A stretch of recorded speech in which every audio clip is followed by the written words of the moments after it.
शांति की शक्ति से भगवान को भी अपने बंधन में बांधा जा सकता है।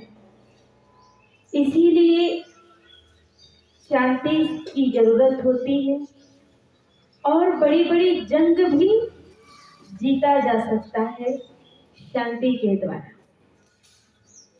तो शांति की दिव्य शक्ति के द्वारा,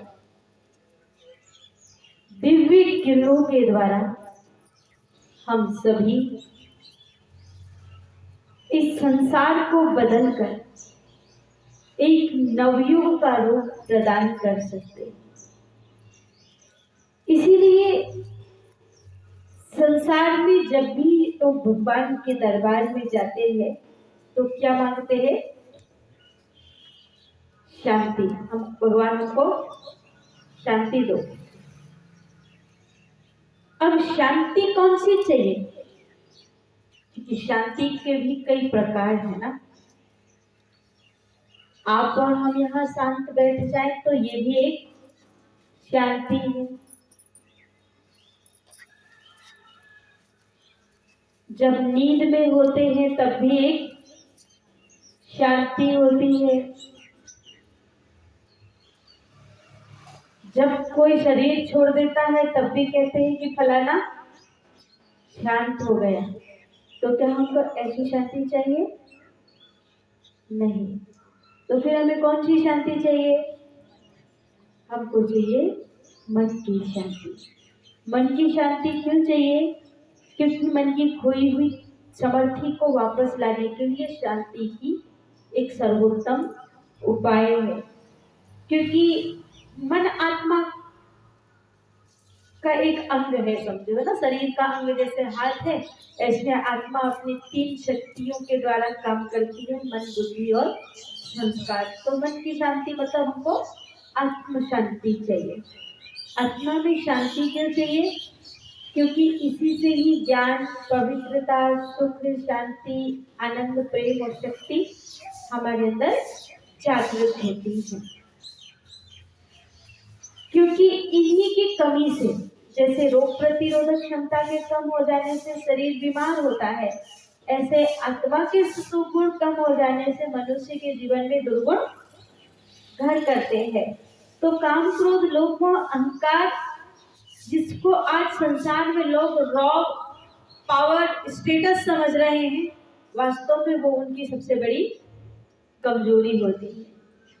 आत्मा की पावर जो वैल्यू है, हम जिस वैल्यू को खोकर के संसार की चकाचौंध की विनाशी पावर को अपनी पावर समझ रहे हैं, क्योंकि वो हमारी है ही नहीं और कभी भी वो पावर हमारा साथ छोड़ देती है। इसीलिए हम सभी को अपनी ओरिजिनल वैल्यूज को बढ़ाते हुए आत्मा की शक्ति को बढ़ाना है। हम छोटी छोटी सी बातों में घबरा जाते हैं, भयभीत हो जाते हैं, नेगेटिव फीलिंग आने लगती है। कारण क्या है? ऐसे भय और मन को अशांत करने वाली जो बातें हैं, इनसे हम अपने आप को कैसे धैर्यपूर्ण रखें इस परिस्थिति में। एक बार एक राजा के दरबार में सब कुछ कुशल मंगल चल रहा था। राजा कहता है, एक फकीर मिले कि महाराज, हमारे राज दरबार में सब कुछ कुशल मंगल चल रहा है, आगे भी आपके आशीर्वाद से ऐसा ही चलता रहे, उसके लिए कोई उपाय बताइए, कोई मंत्र दीजिए। फकीर ने कहा कि देखो भाई, अभी कुशल मंगल चल रहा है तो चलने दो, जब मुसीबत आएगी तब देखी जाएगी। तो राजा कहते हैं, आप ठहरे फकीर, और एक जगह तो रहने वाले नहीं है, इसीलिए आप हमें अभी से ही उपाय बता दीजिए और मंत्र दे दीजिए, ताकि हम उस समस्या से मुक्ति पा सकें। तो राजा फकीर कहता है, ठीक है, हम दे देंगे। एक डिब्बी में एक पुड़िया दिया उन्होंने और कहा कि ले जाओ, इसको सुरक्षित स्थान पे रख दो और जब मुसीबत आए तभी इसे खोल करके देखना, अभी नहीं। और उसने ले जाकर के अपने राजमहल में एक वृक्ष है, वृक्ष के नीचे गड़ा करके रख दिया। बहुत दिन हो गए, भूल गया राजा। एक दिन अचानक पराए राज्य के राजा ने आकर बिना सूचना दिए आक्रमण कर दिया। इस राजा की सेना भी तैयार नहीं थी, राजा भी तैयार नहीं थे, इसीलिए ये राजा पराजय महसूस करने लगे और मैदान छोड़कर भागने लगे। जान बची, लक हो पाई। भागते भागते उन्हें याद आया कि ऐसे ही संकट के समय के लिए तो मैंने संत से मंत्र मांगा था, उस मंत्र में कितनी ताकत है, मैं अब आजमा के देखता हूँ। दौड़ करके आया, उस डिब्बी को खोला, उस डिब्बी के अंदर की पुड़िया पे लिखा था, ये समय भी गुजर जाएगा, ये समय भी गुजर जाएगा। और जैसे ही उसने ये बात सुनी, समझी, पढ़ी, तो उसका जो मनोबल खोया था, जो निराशा उसके अंदर जगी थी, वो खत्म हो गई और एक नई शक्ति उसने अपने अंदर महसूस किया और दोबारा वो युद्ध मैदान की ओर भागा और राजा की सारी सेना को और उस राजा को भी परास्त कर उसके राज्य को भी अपना राज्य बना दिया।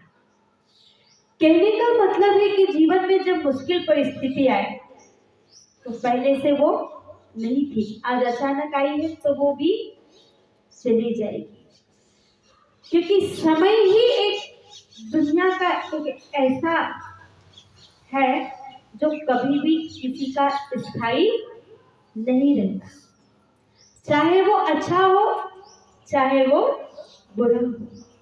तो ये समय भी गुजर जाएगा, या हर परिस्थिति के लिए याद रखो मंत्र है कि बुरा वक्त आया तो निराश नहीं हो, हताश नहीं हो, रोए धोए नहीं, रास्ता ढूंढे कि इसे कैसे सुधारा जाए।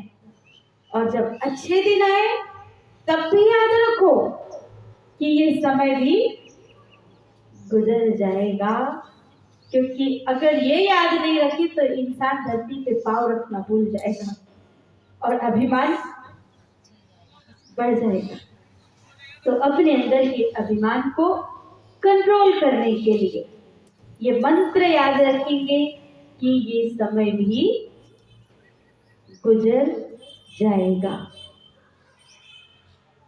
और इस तरह से मनुष्य की मन स्थिति भगवत गीता के अनुसार हो जाती है कि सुख दुख के समय कृत्वा लाभालाभ हो जाया जी, कि सुख दुख को समान मान करके मनुष्य इस जीवन के धर्म युद्ध में विजय को प्राप्त कर सकता है।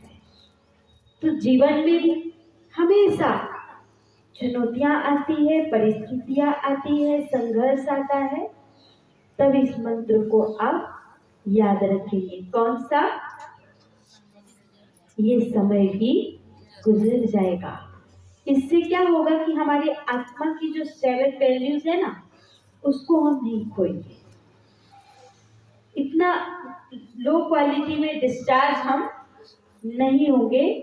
हमारे अंदर जो कुछ पॉइंट बचे रहेंगे वो हमको फिर से चार्ज कर देते हैं, शक्तिशाली बना देते हैं। और ये 7 गुण हमारे शरीर के 8 अंग तंत्रों को ठीक करते हैं, इसलिए इन 7 गुणों की जरूरत हमें होती है। तो कैसे इन 7 गुणों का संबंध हमारे 8 अंग तंत्र से है, जो हमें स्वस्थ करते हैं, हमारे लाइफ स्टाइल को इजी करते हैं। इसका उपाय हम आपको कल बताएंगे।